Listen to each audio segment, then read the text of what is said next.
আজকের WB constable পরীক্ষায় যে জিকেগুলি এসেছিল সেই জিকেগুলির অ্যান্সার জানবো এবং সেগুলিকে নিয়ে ডিসকাস করব। তার জন্য ভিডিওটা অবশ্যই শেষ পর্যন্ত দেখার চেষ্টা করবে।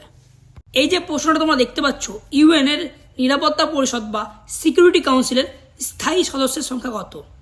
এর উত্তর হচ্ছে অপশন বি 5। তাহলে নিরাপত্তা পরিষদের স্থায়ী সদস্যের সংখ্যা হচ্ছে 5। এই যে প্রশ্নটা, কোন দিনটিকে আন্তর্জাতিক যোগ দিবস রূপে পালন করা হয়? এর উত্তর হচ্ছে option B 21শে June.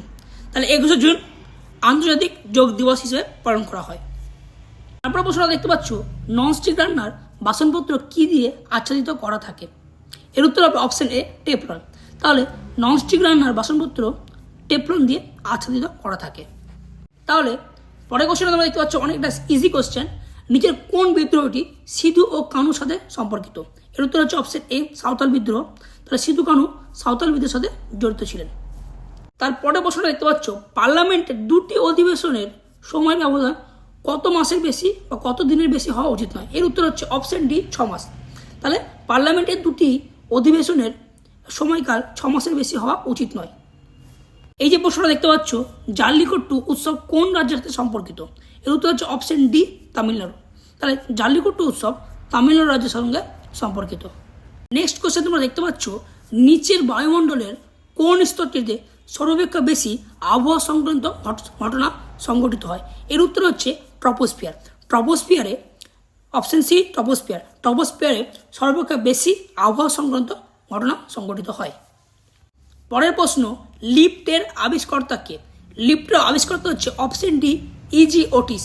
Easy Otis হচ্ছেন লিফটের আবিষ্কর্তা। এই যে প্রশ্নটা, মানবদেহের রক্ত তৈরিতে কোনটা প্রয়োজনীয়? এটা উত্তর হচ্ছে অপশন ডি আয়রন। তাহলে মানবদেহে রক্ত তৈরিতে প্রয়োজনীয় হচ্ছে অপশন ডি আয়রন। এই যে প্রশ্নটা, আমাদের জাতীয় পতাকার প্রস্থ ও দৈর্ঘ্যের অনুপাত কত বা রেশিও কত? এর উত্তর হচ্ছে 2:3। তাহলে ভারতের জাতীয় পতাকার প্রস্থ ও দৈর্ঘ্যের অনুপাত হচ্ছে 2:3। নেক্সট কোশ্চেন হচ্ছে, নিচের কোনটি সর্বাপেক্ষা বৃহত্তম চিনি উৎপাদনকারী দেশ? তাহলে নিচের কোনটি সর্বাপেক্ষা বৃহত্তম চিনি উৎপাদনকারী দেশ? এর উত্তর হচ্ছে অপশন এ ব্রাজিল।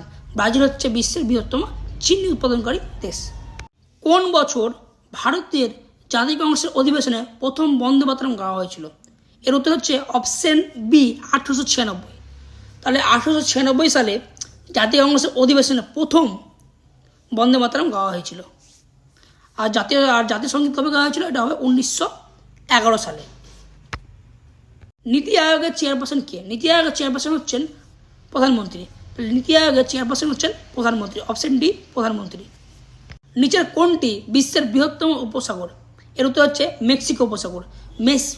মেক্সিকো উপসাগর হচ্ছে বিশ্বের বৃহত্তম উপসাগর। নিচের কোন বাদ্যযন্ত্রটির সাথে ওস্তাদ আলী আকবর খান সম্পর্কিত? এর উত্তর হচ্ছে অপশন সি সরোদ।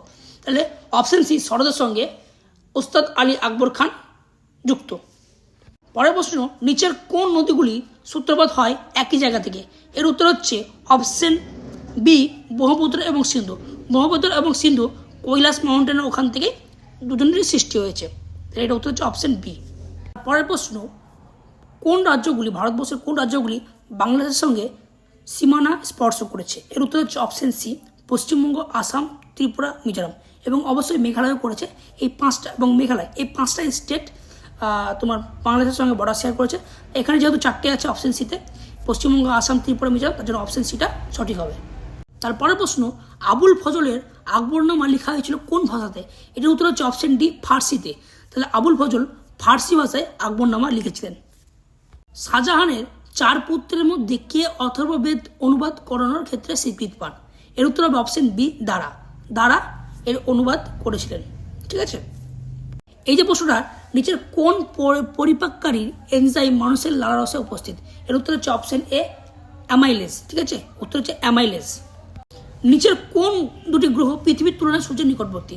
পৃথিবীর আগে দুটো গ্রহ আছে, কোনটা? বুধ এবং শুক্র, মার্কিউরি এবং ভেনাস। খুব সহজ প্রশ্ন ছিল এটা। আশা করি তোমরা এই 25টি এই কোশ্চেনগুলি তোমরা বুঝতে পেরেছ এবং অ্যান্সারগুলি আমি বললাম। আশা করি এই অ্যান্সার গীতে নেবে। ভিডিওটি ভালো লাগলে অবশ্যই লাইক এবং শেয়ার করবে। Thank you.